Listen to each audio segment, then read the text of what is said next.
आज हम लोग कुछ ऐसे ट्रांजेक्शन्स को जनरलाइज करेंगे जो कि एग्जाम में बराबर पूछे जाते हैं। जैसे कि परचेज से रिलेटेड जो ट्रांजेक्शन्स हैं पहले उसको देखते हैं। पहला लिखा हुआ है purchase goods in cash. Goods को परचेज किया गया है कैश में। इसे हमें समझना होगा कि परचेज जो है वो एक्सपेंस है और नॉमिनल अकाउंट के अनुसार नॉमिनल अकाउंट जो होता है वो कहता है कि दुनिया का सारा एक्सपेंस और दुनिया का सारा प्रॉफिट्स गेन इनकम वो क्रेडिट होता है और एक्सपेंस वगैरह जो होती है वो डेबिट होती है। इनकम प्रॉफिट गेन्स क्रेडिट होती है नॉमिनल अकाउंट के रूल के अनुसार, जबकि जो एक्सपेंसेस है जो लॉसेस है वो डेबिट होती है। तो परचेज एक एक्सपेंस है, इसलिए परचेज जो होगा वो डेबिट होगा। परचेज अकाउंट डेबिट होगा और परचेज करने से हमारा कैश आता नहीं, हमारा कैश चला जाता है। तो कैश रियल अकाउंट है। Cash is an example of real account. Real account का जो गोल्डन रूल है वो है डेबिट द रिसीव। डेबिट जब what comes in that is debit, what goes out that is credit. तो यहाँ पर कैश क्या हो रहा है, परचेज करने के लिए जब हम लोग परचेज करते हैं गुड्स मतलब माल, जब हम लोग परचेज कर रहे हैं गुड्स तो हमारा कैश चला जा रहा है। परचेज करने से गुड्स आती है और कैश चला जाता है। तो what is going on is to be credited. Cash चला जा रहा है इसलिए कैश क्रेडिट हो जाएगा और परचेज होगा डेबिट हो जाएगा।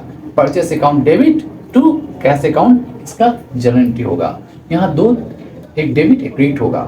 परचेज जो होगा वो डेबिट होगा, परचेजेज अकाउंट डेबिट और कैश अकाउंट क्रेडिट होगा। इसलिए यहाँ पर purchases account debit to cash account. Amount कितना लिखा हुआ है 4000, तो यहाँ पर 4000 डेबिट में और 4000 क्रेडिट में लिखेंगे। नेक्स्ट ट्रांजेक्शन है परचेज गुड्स ऑन क्रेडिट। यहाँ भी परचेज को हम लोग डेबिट करेंगे क्योंकि यह एक्सपेंस है। परचेज अकाउंट डेबिट होगा टू कैश तो नहीं है, यहाँ पर क्रेडिट में खरीदे हैं, लेकिन क्रेडिटर का नाम नहीं है। क्रेडिटर कौन है, डेटर कौन है। जब हम उधार में माल जिससे खरीदते हैं, मान लीजिए फॉर एग्जांपल एक्स से हम उधार में माल खरीद रहे हैं, क्रेडिट में माल खरीद रहे हैं, तो एक्स हमारा क्रेडिटर हुआ। और यदि हम किसी को उधार में माल बेचेंगे, जैसे वाई को हम उधार में माल बेच रहे हैं, तो वाई हमारा डेटर होगा। यहाँ लिखा हुआ है परचेज गुड्स ऑन क्रेडिट। यहाँ पर किससे खरीद रहे हैं वो नहीं लिखा हुआ है, लेकिन ये लिखा हुआ है कि हम माल उधार में खरीद रहे हैं, इसलिए इसका एंट्री होगा purchases account debit to creditor account या सप्लायर अकाउंट। क्रेडिटर अकाउंट यहाँ पर क्रेडिट होगा क्योंकि यहाँ पर सप्लायर का नाम क्रेडिटर का नाम हमें मालूम नहीं है, इसलिए यहाँ पर परचेज अकाउंट डेबिट होगा और टू में लिखेंगे हम लोग क्रेडिटर अकाउंट। थर्ड है purchase goods on credit from mister x and company. यहाँ एक्स एंड कंपनी जो है हमारा क्रेडिटर है, उससे हमने उधार में माल खरीदा है, इसलिए एंट्री इसका इजी है purchase account debit to purchase account debit to x and company account, क्योंकि यहाँ पर एक्स एंड कंपनी से हमने उधार में माल खरीदा है, इसलिए एक्स एंड कंपनी यहाँ पर क्रेडिट होगा। नेक्स्ट है purchase goods and issued cheque. हमने चेक से गुड्स खरीदा है, चेक पेमेंट किया है, मतलब हमारा कैश यहाँ पर नहीं जा रहा है, यहाँ हमारा बैंक बैलेंस घट जाएगा क्योंकि हमने किसी से उधार में माल नहीं खरीदा, कैश में माल खरीदा है, लेकिन उसको कैश नहीं दिए, उसको हमने चेक इशू किया है, इसलिए इसका एंट्री होगा परचेज अकाउंट डेबिट। यहाँ भी होगा purchase account debit to bank account क्योंकि चेक काटने से हमने जब चेक काट के दिया, उसको चेक इशू किया, तो हमारा बैंक बैलेंस घट जाएगा। जब वो आदमी जिससे माल खरीद रहे हैं वो आदमी चेक ले जाएगा अपने बैंक में, तो हमारा बैंक अकाउंट क्या हो जाएगा, कम हो जाएगा, बैंक बैलेंस कम हो जाएगा। इसलिए यहाँ पर इसका एंट्री होगा purchase account debit to bank account. Bank account हमारा यहाँ पर क्रेडिट होगा। परचेज एज एक्सपेंस है, नॉमिनल अकाउंट के अकॉर्डिंग तो डेबिट होगा। नेक्स्ट है purchase goods in cash from mister x.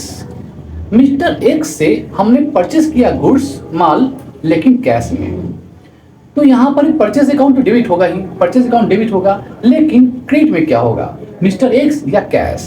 जब हम लोग कैश में खरीदते हैं तो फिर हम मिस्टर एक्स का नाम नहीं मेंशन करते हैं, मिस्टर एक्स अकाउंट यहाँ क्रेडिट नहीं होगा क्योंकि हमने उधार में नहीं, हमने कैश में खरीदा है। भले ही एक्स खरीदा है लेकिन हमने कैश में खरीदा नहीं है, कैश में खरीदा है, क्रेडिट में नहीं खरीदा है, इसलिए इसका एंट्री होगा purchase account debit to cash account. इस अकाउंट का नाम मेंशन करने की जरूरत नहीं है। नॉर्मली दुकानदार से देखेंगे आप, दुकानदार जब कैश में किसी को बेचता है माल तो उसका नाम नहीं लिखता है, लेकिन उधार में जब बेचता है तो उसका नाम मेंशन जरूर कर लेता है अपने बुक में, ताकि उसे याद रहे किससे उधार में माल बेचा है। तो यहाँ purchase account debit to cash account होगा, कि हमें याद रखने की जरूरत नहीं है, उधार में खरीदेंगे तब नाम मेंशन करने की जरूरत पड़ती है।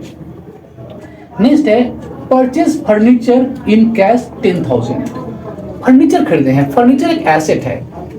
दो प्रकार का ट्रांजेक्शन होता है, एक होता है रेवेन्यू और एक होता है कैपिटल। जब हम लोग फिक्स एसेट खरीदे, जैसे कि land and building, plant and machinery, furniture and fixture वगैरह वगैरह, कार, कंप्यूटर, टाइपराइटर, जब हम कोई एसेट खरीदते हैं तब वो कैपिटल ट्रांजेक्शन होता है। लेकिन जब गुड्स खरीदते हैं तो वो रेवेन्यू ट्रांजेक्शन होता है। तो परचेज गुड्स और परचेज फर्नीचर में यही अंतर है कि जब परचेज गुड्स होगा तो उस समय हम लोग परचेज अकाउंट को डेबिट करेंगे, क्योंकि गुड्स खरीदना, परचेज करना एक रेवेन्यू ट्रांजेक्शन है। लेकिन फर्नीचर खरीदना, फर्नीचर हम लोग बार बार नहीं खरीदते हैं, तो वो कैपिटल ट्रांजेक्शन है। जब कैपिटल ट्रांजेक्शन होगा, आई मीन लैंड खरीदे, बिल्डिंग खरीदे, फर्नीचर, प्लांट, मशीनरी, कुछ भी फिक्स एसेट खरीदेंगे तो वह कैपिटल ट्रांजेक्शन होगा। वहां पर एंट्री क्या होगा? तो परचेज यदि लिखा हो परचेज फर्नीचर तो यहाँ एंट्री होगा furniture account debit, purchase account debit नहीं होगा क्योंकि ये कैपिटल ट्रांजेक्शन है। Furniture account debit to cash account, क्योंकि कैश में खरीदा गया है। नेक्स्ट एंट्री है purchase furniture by cheque. Cheque से हमने फर्नीचर खरीदा तो यहाँ भी फर्नीचर अकाउंट डेबिट होगा, लेकिन कैश अकाउंट क्रेडिट नहीं होगा। यहाँ पर बैंक अकाउंट क्रेडिट होगा क्योंकि हमने चेक से खरीदा है, बैंक से पेमेंट किया गया चेक के थ्रू, इसलिए हमारा बैंक बैलेंस घट जाएगा, इसलिए furniture account debit to bank account होगा। नेक्स्ट है परचेज गुड्स 1,000 रुपीज। परचेज किए गुड्स 1,000, यहाँ ना कैश मेंशन किया है ना क्रेडिट मेंशन किया है, किसमें खरीदे हैं कुछ मेंशन किया ही नहीं है। यदि ऐसे ट्रांजेक्शन जहां पर परचेज गुड्स लिख दे लेकिन कैश में खरीदा है, क्रेडिट में खरीदा है, ये मेंशन न करे तो हम इमेजिन करेंगे, मान लेंगे, अज्यूम करेंगे कि ये उधार में खरीदा है। कैश में परचेज किया जाएगा तो कैश लिखना मैंडेटरी है, कैश ट्रांजेक्शन में मेंशन जरूर किया रहेगा। कैश मेंशन नहीं किया हो तो हम लोग उसके अज्यूम करेंगे कि क्रेडिट में खरीदा गया है। तो यहाँ पर सिंपल लिखा हुआ है परचेज गुड्स, तो इस परचेज गुड्स को हम लोग क्या करेंगे, ट्रांजेक्शन क्या बनाएंगे, purchase account debit, purchase account debit 1,000 rupees to creditor account. यहाँ लिखेंगे purchase account debit to creditor account, क्योंकि यहाँ अज्यूम कर रहे हैं कि परचेज जो किया गया वो उधार में किया गया है, क्योंकि कैश यहाँ मेंशन नहीं किया गया है। नेक्स्ट लिखा हुआ है बॉट या परचेज एक ही बात होता है। Bought land and building worth rupees 1 lakh, 1 lakh रुपया का हम लोग लैंड एंड बिल्डिंग खरीदे हैं, तो यहाँ इसका एंट्री क्या होगा, इन कैश 1 लाख रुपया का जो हम लोगों ने लैंड एंड बिल्डिंग खरीदा है, तो एंट्री होगा land and building account debit, क्योंकि हमारे पास एसेट आ रहा है, एक कैपिटल ट्रांजेक्शन का एग्जांपल है, जैसा कि मैं थोड़ा पहले बताया। तो यहाँ पर एंट्री क्या होगा, land and building account debit to cash account. Cheque से होता तो टू बैंक अकाउंट, यहाँ पर चेक मेंशन नहीं किया है, कैश मेंशन किया है, इसलिए कैश अकाउंट हो जाएगा। नेक्स्ट देखते हैं, लिखा हुआ है purchase goods in cash rupees 1 lakh. Simple entry है, purchase account debit to cash account, purchase account debit to cash account हो जाएगा 1 लाख। नेक्स्ट लिखा हुआ है purchases goods on credit 1 lakh rupees. Simple question है, सिंपल डायरेक्शन है, purchase account debit to supplier account या फिर टू क्रेडिटर अकाउंट। तो आज हम लोग परचेजेस के कुछ ट्रांजेक्शन को डिस्कस किए, जो कि बहुत जरूरी है, समझना होगा आपको, एग्जाम में बराबर पूछा जाता है। नेक्स्ट वीडियो में हम लोग सेल्स से रिलेटेड क्वेश्चन डिस्कस करेंगे। तब तक के लिए धन्यवाद, जय हिंद। हमारे चैनल को सब्सक्राइब कीजिए।